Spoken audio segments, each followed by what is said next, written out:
Hello friends, welcome back to BST Pathshala. आज की video में हम पढ़ने वाले हैं last type of communication barrier. Communication barriers 4 type के होते हैं। जो फोर्थ है वो है पर्सनल बैरियर। इससे पहले की वीडियोस में मैंने आपको पिछले तीनों बैरियर्स को एक्सप्लेन करा है अलग अलग वीडियोस में। पहले हम देख लेते हैं कि पर्सनल बैरियर्स होते क्या हैं। These are related to the personal factors of both the sender and the receiver of communication. जब हम किसी को कोई चीज़ कम्युनिकेट करते हैं तो उसमें सेंडर और रिसीवर दोनों जने होते हैं। उनके पर्सनल फैक्टर्स की वजह से जो हर्डल्स आती हैं उसको हम बोलते हैं personal barriers to effective communication. ये कितने टाइप के होते हैं? Fear of challenge of authority, lack of confidence of superior on his और her subordinate, unwillingness to communicate and lack of proper incentive. ये इसके 4 टाइप्स होते हैं। कम्युनिकेशन बैरियर 4 टाइप्स के होते हैं और ये 4th type of communication barrier है पर्सनल बैरियर, जिसके अंदर बाकी 4 टाइप और हैं। अब हम आगे वीडियो में इसकी डिटेलिंग पढ़ेंगे कि fear of challenge of authority क्या होता है, लैक ऑफ कॉन्फिडेंस में क्या हम लिख सकते हैं, अनविलिंगनेस टू कम्युनिकेट, ये तो हमें नाम से ही समझ में आ रहा है कि सेंडर या रिसीवर, बेसिकली सेंडर कम्युनिकेट ही नहीं करता। लैक ऑफ प्रॉपर इंसेंटिव्स भी हम लोग डिटेल में पढ़ेंगे कि होता क्या है। इंसेंटिव्स तो जैसे हम सबको पता ही है कि क्या होते हैं। चलो let's start with the first point.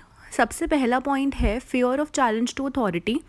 अब क्या होता है, एक ऑर्गेनाइजेशन में लेवल्स पर एम्प्लॉयज़, सुपीरियर, सबॉर्डिनेट, ये सब होते हैं। If a superior perceives that a particular communication may adversely affect his और her authority, he may withhold और सप्रेस सच कम्युनिकेशन। कभी कभार जो सुपीरियर होता है वो ये सोचता है कि अगर वो कोई भी बात, आइडिया या कोई भी चीज़ को कम्युनिकेट करेगा और उससे उसकी अथॉरिटी खतरे में आ सकती है, उसकी पोजीशन खतरे में आ सकती है, वो उस चीज़ को कम्युनिकेट नहीं करेंगे और उस कम्युनिकेशन को वहीं पर दबा दिया जाएगा। Suppresses such kind of communication. इसका मतलब होता है ये कि fear of challenge to authority, अपनी जॉब खतरे में ना आ जाए या अपना जो होल्ड है वो खतरे में ना आ जाए, उसको बचाने के लिए हम कम्युनिकेशन करते ही नहीं हैं।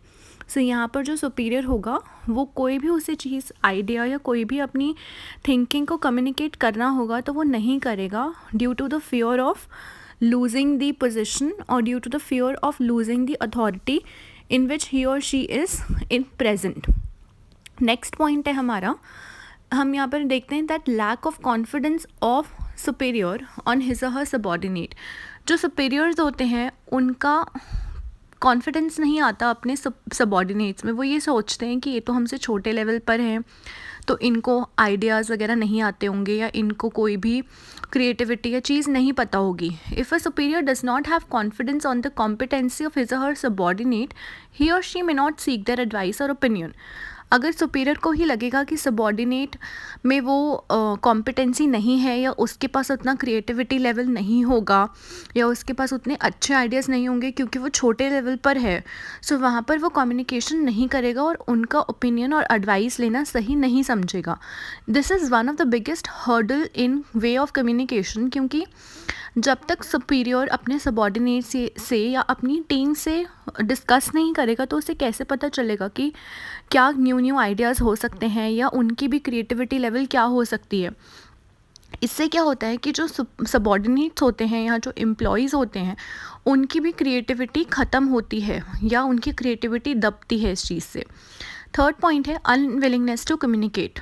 अनविलिंगनेस टू कम्युनिकेट का मतलब होता है कि कई बार जो सबॉर्डिनेट्स होते हैं they may not be able to communicate with their superiors. उनको मे बी डर लगता है कि कहीं हमें कोई पनिशमेंट ना मिले या उनकी डिमोशन ना हो जाए या उनके खिलाफ कोई एक्शन ना लिया जाए। Just because of that fear वो कम्युनिकेट ही नहीं करते। That means they are unwilling, they do not want to communicate because of certain factors in their minds. उनको लगता है कि उनका खुद का वो पर्सनल रीज़न है।